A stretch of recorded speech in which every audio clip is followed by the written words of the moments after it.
میرے بھائیوں، وہ بدبخت جو جہلم کا بیٹھا ہوا، اہل سنت کا چوگا اڑا ہوا، رافضیوں کا ایجنٹ ہے، رافضیوں کا ایجنٹ ہے، جہلم میں بیٹھا ہوا ملعون، بے غیرت، بے حمیت اور دین سے بے بہرا اور فساد کو پھیلانے والا اور زمین کے اوپر خیر البریہ کو گالیاں دینے والا اور مسالک کی جو ہے پگڑیوں کو اچھالنے والا، وہابیوں بے غیرتوں کہہ کے ان کو مخاطب کرنے والا، بریلوی علماء کو گالیاں دینے والا، علماء دیوبند کو گالیاں دینے والا۔ حضرات توجہ کرنا، جڑے جیل میں لٹ نو سن دے ہو، پہلی بات اے وے ساڈی طرفوں اجتماعی لعنت قبول کرو۔ اس لعنتی نو سن دے ہو تو سا ڈب کے مر جاؤ، ایسے بغیرت نو سن دے ہو۔ میں اس مرزے نو آج پیغام دینا چاہنا ہے، چھوٹے مرزے نو، جدی شکل بندہ ایک منٹ ویکھے تے نتھیا گلی دا باندر لگدا ہے، ایڈا کوڑا منہ ہے، لیکن اگلی گل سن، اگلی گل، او چھوٹیا مرزیا، اب تیرے واسطے میں جملہ بولدا پیا، تو ساڈے بابیاں نو پے گئے ہیں، ساڈے بابیاں نے تے وڈا مرزا نہیں چلن دیتا، تو تے شے ہی کوئی نہیں۔ فرقوں کی دکانیں بند، the damage has been done، ٹھیک ہے۔ چیخیں اب آپ سنیں بنو امیہ کی قیامت تک۔ میں نے دیکھیں کئی سال پہلے کہا تھا کہ پہلے شیعہ علی چیخیں نکالتے تھے نا، ٹھیک ہے، اور انہیں شیطان نے ہائی جیک کر کے رافضی بنا دیا، تو اب بنو امیہ کی چیخیں نکلیں گی، اور یہ ناصبی تو پہلے ہی تھے، ہم نے انہیں ایکسپوز کیا الحمدللہ۔ ہم نہ ناصبی ہیں نہ رافضی ہیں، ان بندروں کی چیخیں سنیں، اور یہ بندر کا لفظ حدیث میں آیا ہے، مسند ابی جعلہ میں، المستدرک الحاکم میں ہے۔ سیدنا ابو ہریرہ رضی اللہ تعالیٰ عنہ علیہ السلام کہتے ہیں کہ رسول اللہ صلی اللہ علیہ وآلہ وسلم نے اپنی وفات سے چند دن پہلے خواب دیکھا، اور نبی کا خواب وحی الہی ہوتا ہے، یہ ذہن میں رکھیے گا۔ بخاری مسلم میں حدیث موجود ہے کہ یہ نبوت کا 46 نمبر حصہ ہے خواب۔ اور سورہ الصافات میں آتا ہے کہ حضرت ابراہیم علیہ السلام کو اپنے بیٹے کی قربانی کا حکم خواب میں دیا گیا، جو انہوں نے ایگزیکیوٹ کرنے کی کوشش کی۔ وہ کیوں؟ اس وجہ سے کہ وہ وحی الہی ہے،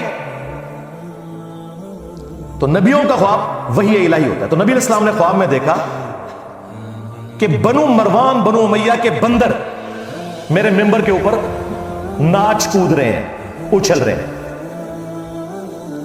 اور پھر آپ اتنے غمگین ہوئے اس خواب سے کہ آپ وفات تک کھل کھلا کے ہنسے نہیں۔ یہ الفاظ ہیں حدیث کے۔ آپ کو یہ پتا تھا کہ آپ کی امت کے ساتھ یہ سب کچھ ہونا ہے، جیسے آپ کو یہ بھی پتا تھا کہ دجال آئے گا، وہ آزمائش ہے، وہ تو نہیں ٹلنی، ہم نے کیا پرفارم کرنا ہے۔ یہ اصل چیز ہے جو نبی علیہ السلام نے ہمیں ایجوکیٹ کرنی تھی۔ تو آپ نے بنو مروان کے بندر، اور وہی ہوا، آپ دیکھیں بنو امیہ پھر مسلط ہو گئی۔ جو لوگ کہتے ہیں آپ پوری بنو امیہ کو برا کہتے ہیں، ہم نے بار بار عرض کیا ہے ایسا جھوٹ نہ بولا کریں۔ بنو امیہ کے جو لوگ اسلام کے لیے خدمت گزار تھے، سیدنا عثمان غنی رضی اللہ تعالیٰ عنہ، سیدنا عمر بن عبد العزیز رحمہ اللہ تعالیٰ، یا وہ بنو امیہ کے لوگ جو جنگ صفین میں مولا علی کے ساتھ تھے، ان کی قدموں کی خاک ہماری آنکھوں کا سزما، لیکن ان کے پیچھے تو آپ باقی لوگوں کو نہ چھپائیں۔ یہاں پہ بھی نبی علیہ السلام نے بنو مروان، بنو امیہ کا ذکر کیا کیٹاگوریکلی، لیکن جو ان میں اچھے تھے وہ اس میں سے ایکسکلوڈ ہوں گے۔ یہ انڈرسٹوڈ ہوتا ہے، عربی میں تغلیب کا قاعدہ ہے۔ حالانکہ آپ کو کہنا چاہیے تھا کہ ایکسکلوڈنگ فلاں فلاں۔ مروان کی اولاد میں تو خود عمر بن عبدالعزیز ہے۔ عمر بن عبدالعزیز کا نام کیا ہے؟ عمر بن عبدالعزیز بن مروان بن حکم، لیکن ہم ان کی تعریف کرتے ہیں، اور وہ واحد بندہ ہے جس پہ سنی اور شیعہ دونوں متفق ہے۔ اسلام کا پہلا مجدد ہے، 99 ہجری میں وہ خلیفہ بنے، اور 2 سال کے بعد ان کا ٹوٹل جو دور خلافت ہے سیدنا ابوبکر جتنا ہے، آلموسٹ 2.25 سال، 101 ہجری میں انہیں شہید کر دیا بنو امیہ نے۔ 40 سال سے بھی کم ان کی عمر تھی زہر دے کے، لیکن دنیا پہ وہ اثر چھوڑ کے گئے ہیں، تو اسلام کے پہلے مجدد بھی ہیں۔ بس ان سے پوچھا کریں کہ بنو امیہ کا گند صاف کرنے کی وجہ سے اگر عمر بن عبدالعزیز مجدد ہیں تو 1200-1300 سال سے ناسبیت کا گند صاف کرنے والا مجدد کیوں نہیں ہے؟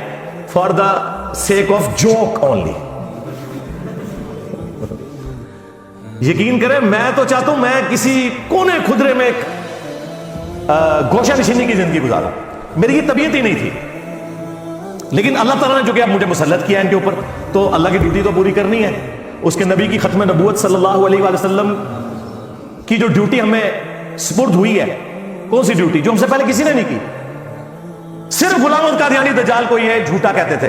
ہم نے چشتی رسول اللہ اشعری رسول اللہ کو بھی ایکسپوز کیا. اب ان کی چیخیں سنیں, ان بندروں کی, جن کو نبی علیہ السلام نے کہا بندر. ظاہر ہے ان کا دفاع کرنے والے بھی بندر. اچھا یہ بندر کیوں؟ قرآن میں آیا نا کونوا قردۃ خاسئین. اصحاب السبت جو تھے یہودی, جنہوں نے وہ غلط تعویل کی تھی, اللہ نے انہیں پھٹکارے ہوئے بندر بنا دیا. تو یہ بنو امیہ کے خدمت گزار بھی وہی پھٹکارے ہوئے بندر ہیں. شکلیں تو ان کی انسانوں والی ہیں, کرتوت ان کے بندروں والے ہیں. اس لیے آپ دیکھتے ہیں کبھی ایک شاخ سے لٹکتے ہیں, کبھی دوسری سے, کبھی بخاری کی حدیث کا انکار کرتے ہیں, کبھی مسلم کا, کبھی قرآن کی آیت سے بھاگتے ہیں. یہ وہی حرکتیں کر رہے ہیں. اس لیے ان کے لیے بندر کی جو تمثیل نبی علیہ السلام نے بیان کی نا وہ بالکل درست.